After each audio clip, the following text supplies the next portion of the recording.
ঘনিষ্ঠ সম্পর্ক সীমাবদ্ধ ছিল না ডিরোজিও আর তার ছাত্রদের। ডিরোজিওর গৃহের দরজাও সর্বদা উন্মুক্ত থাকতো তার ছাত্রদের জন্য, এবং সেখানে তার অনুগত ছাত্ররা তার বক্তব্য শুনতেন ও নিজেদের মধ্যে তর্ক বিতর্ক করতেন। তাহলে আশা করছি এখন পর্যন্ত তোমাদের ঠিকঠাক বোঝাতে পেরেছি, তোমরা সকলে বুঝতে পারছো।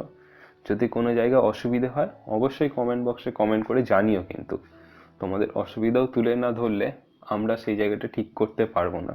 যদি কোনো জায়গায় অসুবিধে হয় তোমরা অবশ্যই কমেন্ট বক্স। পত্রিকায় লেখা হয়েছে অক্সফোর্ড ও কেমব্রিজ বিশ্ববিদ্যালয়ের ক্লাবগুলি যে ভূমিকা পালন করে, হিন্দু কলেজের ছাত্রদের গঠিত একাডেমিক অ্যাসোসিয়েশনও সেই ভূমিকাই পালন করে থাকে। এই সমিতির সভা থেকে হিন্দু সমাজ ও ধর্মের কুসংস্কারগুলির বিরুদ্ধে তীব্র উচ্ছ্বাসময় আক্রমণ চালানো হতো। ইয়ং বেঙ্গল গোষ্ঠী হিন্দু ধর্মের পৌত্তলিকতা, অস্পৃশ্যতা প্রভৃতির বিরুদ্ধেই আক্রমণ চালায়। রসিক কৃষ্ণ মল্লিক প্রকাশ্যেই আদালতে বলেন যে তিনি গঙ্গা নদীর পবিত্রতায় বিশ্বাসী ছিলেন না।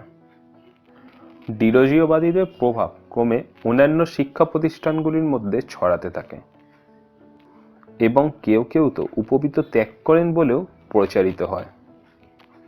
কলেজ স্ট্রিটের সদর রাস্তায় কোনো ইয়ং বেঙ্গল গোষ্ঠী কোনো উপবীতধারী ব্রাহ্মণ দেখতে পেলে চিৎকার করে জানাতেন যে তারা গোমাংস ভক্ষণ করে,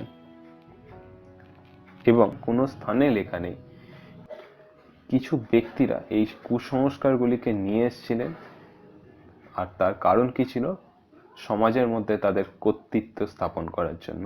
যাই হোক, বর্তমান সমাজ এই কুসংস্কার থেকে অনেকটাই রেহাই পেয়েছে, আর যেটুকু কুসংস্কার রয়ে গেছে বর্তমানে তা